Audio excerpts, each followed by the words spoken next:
This is the second story in the book called The Wagon.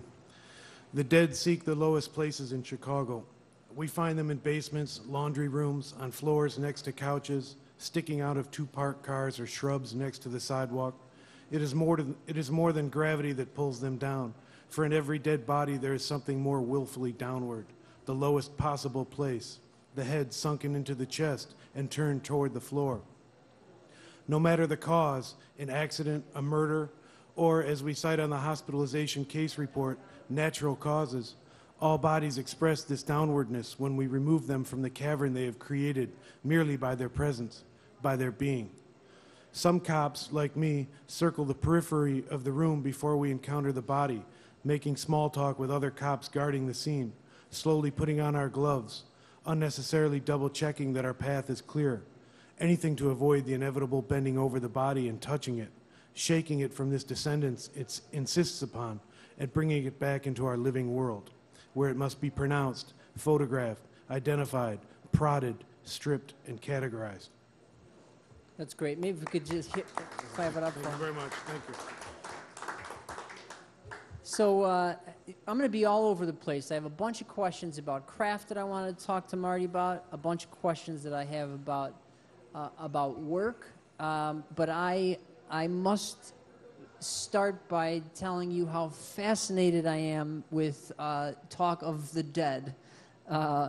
So I wonder if we could start with that a little bit. One of the first things you said when you met me is that you were interested in writing about Chicago.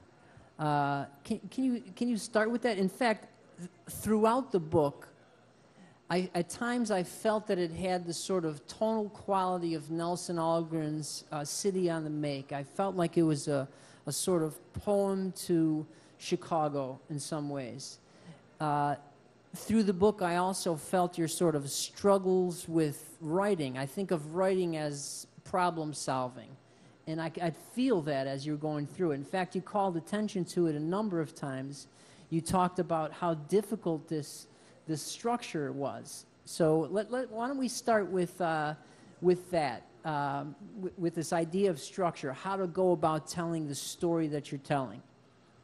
Well, I think sometimes sort of metaphors and stuff just sort of fall into your lap, and I think that was the case when the story I just wrote, because I got a job with the police department because I was tired of, well, I needed a good job and I needed a pension, and I didn't like to be inside, so I got a job with the police department, and shortly after I got out on the street, they sent me to the far south side of Chicago, and to Roseland and Pullman. If anybody knows, it's a very busy place to work, and it's very far from somebody who lives on the north side. So I was trying to get out of there and get back up somewhere on the north side, and the only districts that had openings that I could bid through the union contract were Rogers Park, which was ironic because my parents grew up in Rogers Park, and my parents both had a very different take on the city. My mother loved the city. My father wanted to get out of the city. My mother was a little bit upper class, she was middle class, but secure throughout the Depression. My father's family struggled through the Depression, so he lived in apartments all his life in Rogers Park. My mother lived in a nice house, so I think that might account for some of their different take on the city. So on top of that, my mother had recently died after many long illnesses, and I had spent a lot of time with her. And so all these things were sort of floating around in my head, and I'd had a strong feeling that I would never amount to anything as a writer.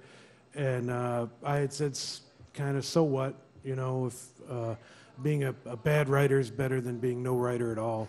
So I figured I'd just, you know, work the police job in the evenings and write in the morning. And but I still carried a lot of, you know, heavy baggage about never finding a form, which you bring up about form. And as luck would have it, when they sent me up to Rogers Park, they put me on days, and they assigned me to the Wagon. And at that time, Chicago was phasing out having police officers carry dead bodies. We were one of the last cities in the country where the cops still picked up dead bodies. But they were phasing it out district by district, and Rogers Park was the last city they phased it out in. And more than any other place I've worked, Rogers Park has a lot of dead bodies. So, you know, some weeks you'd have to haul 3 or 4 bodies, and it, you know, sometimes a metaphor just falls in your lap. You know? So I just started thinking, imagining myself in middle age. I was 38 years old, and what job do I end up on the police department? Carrying dead bodies, you know. And I kind of fit because I worked the service industry most of my life. So it was just a metaphor. I ran with it, and I felt it worked with the wagon, and so I ran with it a little while longer, and that's how I got my tone and whatnot. I hope that answers your question. Yeah, absolutely. Oh. I should remind you, there's this is, I think it's being filmed or something, and if you have questions, you have to come up to the microphone here. If you just raise your hand at any point, don't feel like I know what I'm doing up here. Just come up at any time and raise your hand, and I'll interrupt you. I'll let you interrupt us. I'll be so happy, in fact, to be interrupted by you. I wonder if you could talk a little bit about your love for writing, because it seems to be it seems to be before your love for the police department or whatever, you wanted to be a writer. I wonder if you could talk a little bit about that. Yeah, I never aspired to be a police officer. I just, you know, I thought it was a job I could do and that I could make, and so I'm not one of these guys who, you know, all his life wanted to be a cop. And I admire those cops who do, and they're 10 times better police officers than I am. But no, I was always intrigued by literature. Writing was always a thing that spoke to me, and I have, you know, my favorite writers were all, you know, what they call regional writers who wrote with a strong sense of place. And I always felt that Chicago, you know, I always felt deep inside that, you know, Chicago is the only thing I ever wanted to write about. I couldn't imagine anything else, and I feel it's the only thing I've spent my life trying to understand. And so that's it. Yeah. So here's the thing. That's one of the first things that really interested me about the story. That it's this kind of the gift of this job that you end up really. I don't know if there's another.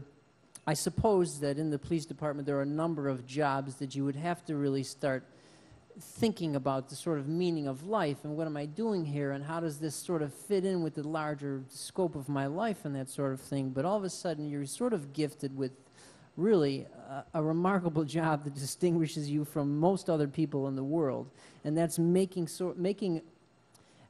literary sense, looking for literary value in this thing, right? This, what you talk about, how people seem to be looking for the lowest place possible. So, you know, like just you could, looking for literary value in the position of dead bodies almost.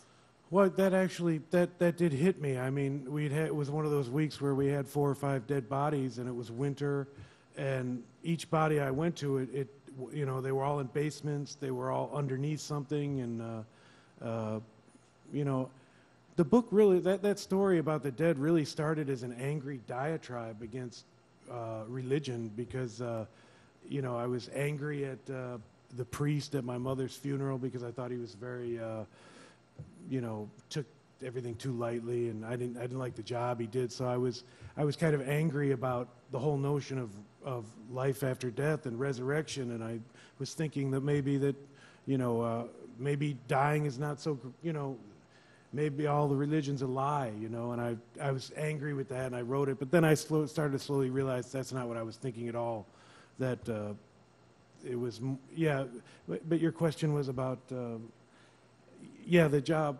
looking for literature and the daily things, yeah, but I think that's what you have, that's kind of the burden of writing about a place, you know, you have to get to know the place and find the images in it, and then find a way to form those images to make it appropriate for the place. And I think that's a